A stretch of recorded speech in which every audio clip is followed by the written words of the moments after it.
Hello, কেমন আছেন আপনারা সবাই?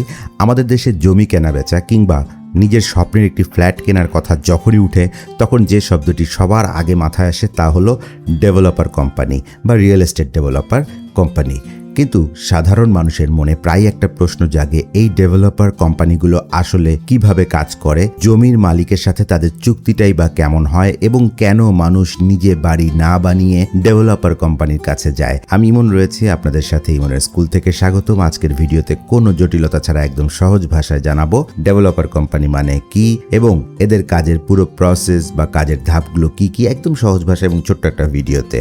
সহজ কথা, ডেভেলপার কোম্পানি হলো এমন একটি বাণিজ্যিক প্রতিষ্ঠান যারা অব্যবহৃত, অর্থাৎ যেটা এখনো ব্যবহার করা হচ্ছে না, খালি জমি আর কি যেটাকে আমরা বলি, সেটা কিনে নেয় এবং জমির মালিকের সাথে যৌথ চুক্তিতে একটা বড় আবাসিক ভবন কিংবা অ্যাপার্টমেন্ট, কমার্শিয়াল স্পেস বা রেডি প্লট তৈরি এবং বিক্রি করে। আমাদের দেশে অনেকেই আছেন যাদের শহরের বুকে মূল্যবান জমি রয়েছে কিন্তু 5 কিংবা 10, 12 অথবা 20 তলা বাড়ি বানানোর মতো কোটি কোটি টাকা বা সময় তাদের হাতে নেই। এই সমস্যার সমাধানে নিয়ে আসে ডেভেলপার কোম্পানি। তারা নিজেদের অর্থ দক্ষ কারিগর দিয়ে ভবন বানিয়ে দেয় এবং তার বিনিময়ে চুক্তিবদ্ধ নির্দিষ্ট কিছু ফ্ল্যাট নিজেরা বিক্রি করে এবং মুনাফা করে। একটি ডেভেলপার কোম্পানি মূলত 5টি ধাপে তাদের কাজ পরিচালনা করতে পারে। প্রথমে হচ্ছে জমি নির্বাচন এবং যৌথ চুক্তি, যেটাকে জয়েন্ট ভেঞ্চার বলা হয়। প্রথমে কোম্পানি কোনো উপযুক্ত, অর্থাৎ যে জমিটা একটা ভালো জায়গায় আছে যেখানে বাড়ি করলে ফ্ল্যাট বিক্রি করা যাবে, ভালো দাম পাওয়া যাবে, এরকম জমি নির্বাচন করে এবং জমির মালিকের সাথে যোগাযোগ করে। এরপর জমি মালিক বনাম ডেভেলপার চুক্তি হয়, যেটাকে বলা হয় যে সাইনিং ডিল।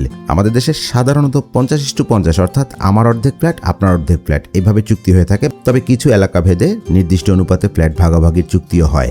এরপরে যে দ্বিতীয় ধাপ সেটা হচ্ছে প্ল্যান পাস করা বা অনুমোদন, অর্থাৎ রাজুক বা সিটি কর্পোরেশনের অ্যাপ্রুভাল নেওয়া। জমি নেওয়ার পর রাজুক, সিটি কর্পোরেশন, স্থানীয় কর্তৃপক্ষের কাছ থেকে ভবনের নকশা, ড্রয়িং বা আর্কিটেকচারাল প্ল্যান বলি আমরা যেটাকে, সয়েল টেস্টের অনুমতি পাস করিয়ে নেয় এই কোম্পানিটি, কারা? Developer company. এরপর আসছে প্রজেক্টের অর্থায়ন করা, মানে কি ফান্ডিং করা, ফাইন্যান্সিং করা, টাকা ঢালা, সোজা কথা। ভবনের কাজ শুরু করার আগেই কোম্পানি গ্রাহকদের কাছে কিস্তিতে, ইনস্টলমেন্টে বুকিং দেওয়া শুরু করে দেয়। গ্রাহকদের কাছ থেকে নেওয়া এই টাকা এবং নিজেদের কিছু ক্যাপিটাল দিয়ে তারা নির্মাণ কাজ বা বিল্ডিং উঠানো কাজটা শুরু করে। এবং তারপরের ধাপে আসছে কনস্ট্রাকশন ফেজ। এই কনস্ট্রাকশন ফেজটা কি জিনিস? নিজস্ব সিভিল ইঞ্জিনিয়ার, আর্কিটেক্ট এবং ঠিকাদারদের মাধ্যমে আধুনিক যন্ত্রপাতি ব্যবহার করে নির্দিষ্ট সময়ের মধ্যে যে বহুতল ভবনটা গড়ে তোলে সেটাকে বলা হয় কনস্ট্রাকশন ফেজ।